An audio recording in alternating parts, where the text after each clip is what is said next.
आज की बातचीत उन करोड़ों कर्मचारियों और पेंशन धारकों के लिए है जिनकी जिंदगी का बड़ा हिस्सा प्राइवेट सेक्टर में बीता, जिन्होंने सालों तक नियमित योगदान दिया और अब रिटायरमेंट के बाद एक सम्मानजनक मासिक आय की उम्मीद के साथ आगे बढ़ रहे हैं।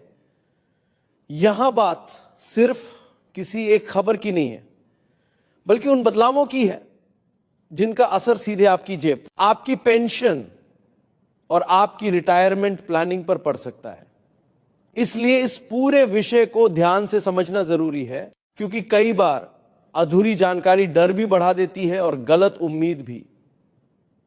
अगर आप चाहते हैं कि ऐसी ही साफ, व्यवस्थित और समझ में आने वाली अपडेट आपको समय पर मिलती रहे, तो अभी सब्सक्राइब कर लीजिए और नोटिफिकेशन ऑन रखिए, ताकि आगे की कोई भी जरूरी सूचना आपसे छूटे नहीं।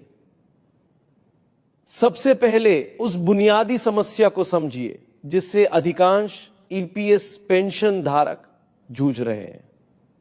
कर्मचारी पेंशन योजना के तहत न्यूनतम मासिक पेंशन लंबे समय से एक तय राशि पर अटकी हुई बताई जाती रही है।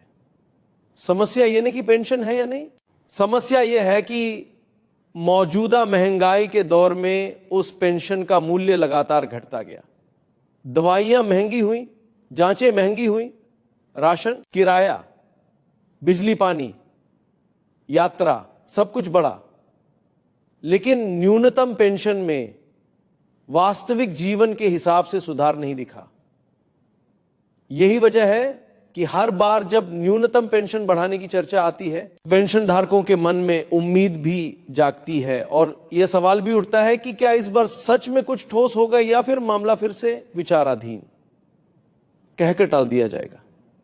अगर आप चाहते हैं कि इस तरह की चर्चाओं में क्या वास्तविक है और क्या केवल दावा, यह फर्क आपको हर बार स्पष्ट मिले, तो सब्सक्राइब कर लें, क्योंकि आने वाले महीनों में इसी विषय पर लगातार नए संकेत और अपडेट आते रह सकते हैं। अब जो सकारात्मक संकेत सामने आ रहे हैं वे दो बड़े हिस्सों में समझे जा सकते हैं। पहला, न्यूनतम पेंशन में बढ़ोतरी की संभावना, और दूसरा, पेंशन भविष्य निधि की गणना से जुड़ी वेतन सीमा यानी वेज सीलिंग में बदलाव की चर्चा। रिपोर्टों और सार्वजनिक चर्चाओं के मुताबिक ईपीएफओ स्तर पर न्यूनतम पेंशन में संशोधन और वेतन सीमा को वर्तमान स्तर से बढ़ाने जैसे मुद्दों पर विचार विमर्श की बातें सामने आती रही हैं।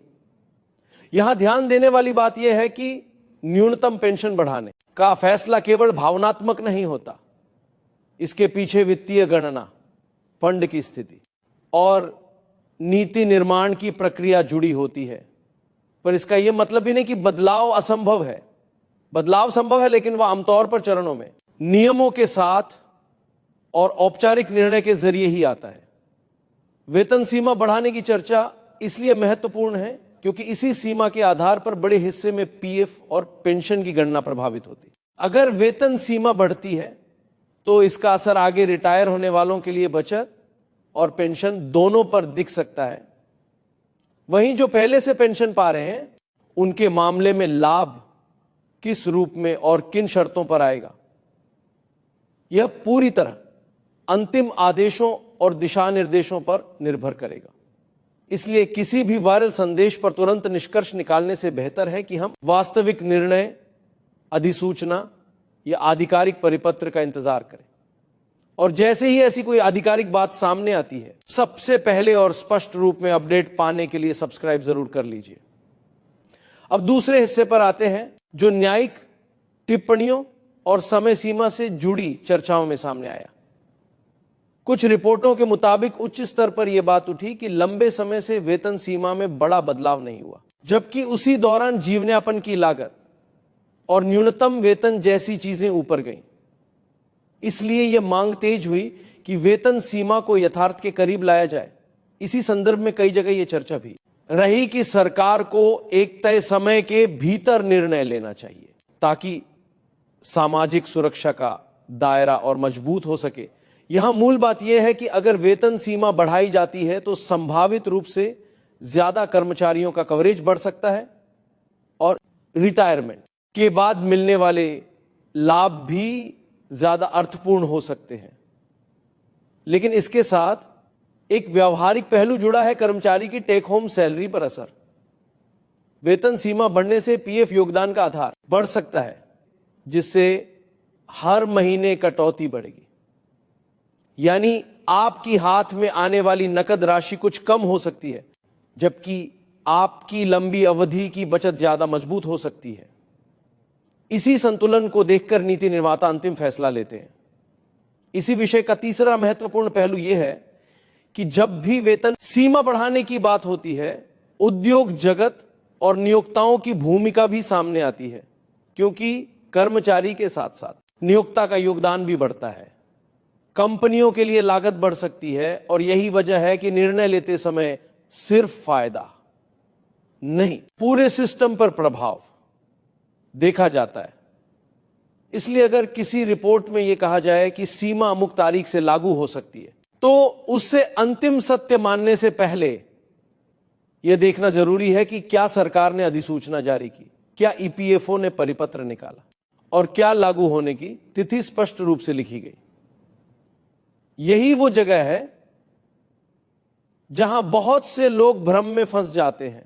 कोई कह देता है लागू हो गया, कोई कह देता है अगले महीने से पैसा बढ़ जाएगा, जबकि वास्तविक प्रक्रिया में औपचारिक आदेश के बिना कुछ लागू नहीं माना जाता। अब उस चर्चा को भी समझिए जो वेतन सीमा को बहुत अधिक बढ़ाने की मांग से जुड़ी है। लंबे समय से यह आवाज उठती रही है कि वेतन सीमा को अधिक यथार्थवादी बनाया जाए, ताकि अधिक वेतन पाने वाले कर्मचारियों के लिए भी सामाजिक सुरक्षा का ढांचा मजबूत हो। लेकिन नीति के स्तर पर इस पर निर्णय लेना आसान नहीं होता, क्योंकि वेतन सीमा बढ़ने से एक तरफ जहां भविष्य की बचत बढ़ती है, वहीं दूसरी तरफ टेक होम सैलरी घटती है और नियोक्ताओं पर अतिरिक्त वित्तीय भार आता है। यही कारण है कि अक्सर यह बात कही जाती है कि सभी हितधारकों, श्रमिक संगठनों, उद्योग जगत, कर्मचारी प्रतिनिधियों और आर्थिक विशेषज्ञों से चर्चा करके ही अंतिम निर्णय लिया जाएगा। यहां भी आपको यह बात ध्यान में रखनी चाहिए कि चर्चा और निर्णय में फर्क होता है। चर्चा संकेत देती है कि सक्रिय है, लेकिन निर्णय तभी माना जाएगा जब लिखित आदेश आएगा। अब इन संभावित बदलावों का वास्तविक अर्थ आपके लिए क्या है, इसे सीधे शब्दों में समझिए। यदि न्यूनतम पेंशन बढ़ती है, तो सबसे बड़ी राहत उन वरिष्ठ नागरिकों को होगी जिनके लिए यह पेंशन ही मुख्य सहारा है। इससे केवल आर्थिक राहत नहीं मिलेगी, बल्कि मानसिक शांति भी मिलेगी, क्योंकि जब बुजुर्ग व्यक्ति को यह भरोसा होता है कि कम से कम बुनियादी जरूरतें बिना किसी के आगे हाथ फैलाए पूरी हो सकती है, तो उसका आत्मसम्मान बचता है। दूसरी तरफ यदि वेतन सीमा बढ़ती है, तो यह भविष्य के कर्मचारियों की रिटायरमेंट, बचत और भविष्य की पेंशन के लिए एक मजबूत कदम हो सकता है। यह एक तरह से आने वाली पीढ़ी के लिए सामाजिक सुरक्षा को विस्तृत और सुदृढ़ करने जैसा होगा। लेकिन हर बड़े फैसले की तरह यहां भी सावधानी जरूरी है। आपको यह देखना होगा कि बदलाव कब से लागू होता है, किन लोगों पर लागू होता है और क्या पुराने पेंशन धारकों के लिए अलग दिशा निर्देश आते हैं या नहीं। कई बार ऐसा होता है कि नीति भविष्य के लिए बनती है और पुराने मामलों के लिए अलग व्यवस्था होती है। इसलिए जब तक आधिकारिक दस्तावेज सामने ना आए, तब तक सबको तुरंत या सबको एक जैसे निष्कर्ष निकालना सही नहीं होता। अगर आप चाहते हैं कि जैसे ही आधिकारिक आदेश आए, उसकी भाषा को बिना घुमाए सरल शब्दों में आपके सामने रखा जाए, तो सब्सक्राइब जरूर कर लें और नोटिफिकेशन ऑन रखें। अब एक जरूरी सवाल जो लगभग हर कर्मचारी पूछता है, अगर वेतन सीमा बढ़ी तो मेरी सैलरी पर कितना असर पड़ेगा? यह प्रश्न बिल्कुल जायज है। मान लीजिए आपकी बेसिक सैलरी और पीएफ योग्य वेतन सीमा के आधार पर आपकी कटौती बढ़ती है, तो हर महीने आपकी टेक होम कम हो सकती है। लेकिन उसी के साथ आपकी पीएफ बचत अधिक होगी और रिटायरमेंट के समय मिलने वाली रकम भी ज्यादा हो सकती है। असली समझ यही है कि ये आज कम कल ज्यादा वाला संतुलन बनाता है, और यह संतुलन हर व्यक्ति के लिए अलग होता है, क्योंकि हर व्यक्ति का वेतन, योगदान और वित्तीय जरूरतें अलग होती हैं। इसलिए किसी एक उदाहरण को सब पर लागू करके डरना या खुश होना दोनों ही सही नहीं है। इसीलिए यहां एक उपयोगी बात कही जा सकती है। अगर आप चाहें तो आपकी मांग पर इसी विषय पर एक अलग विस्तृत समझाइश तैयार की जा सकती है, जिसमें बताया जाए कि यदि वेतन सीमा बढ़ती है तो किस तरह कटौती बदल सकती है, टेक होम पर क्या असर हो सकता है और भविष्य की बचत में कितना अंतर आ सकता है। अगर आप ये चाहते हैं तो कमेंट में लिख दीजिए कि आप पटौती और टेक होम गणना वाला हिस्सा किस वेतन स्तर पर समझना चाहते हैं।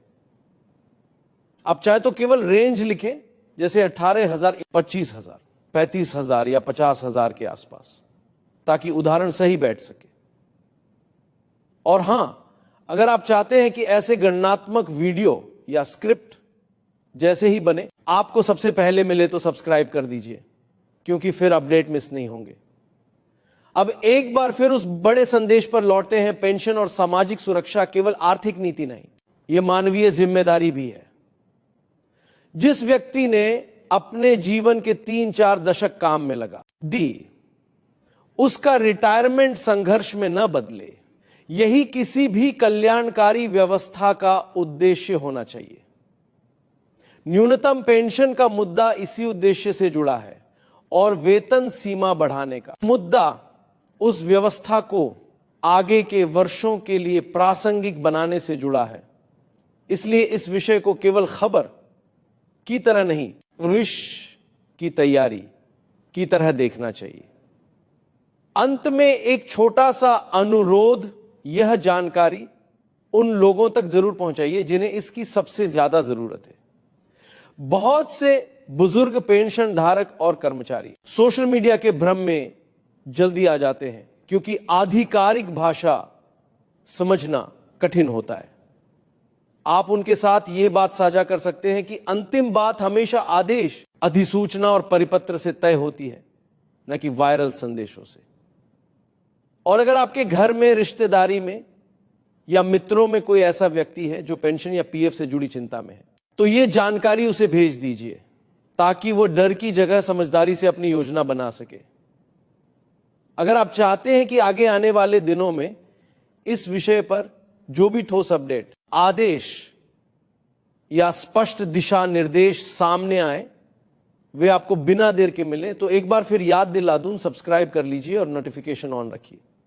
इससे आपको हर नई जानकारी समय पर मिलती रहेगी और आप अफवाहों से बचकर सही निर्णय ले पाएंगे। आपका समय देने के लिए धन्यवाद। अपना ध्यान रखिए और जुड़े रहिए।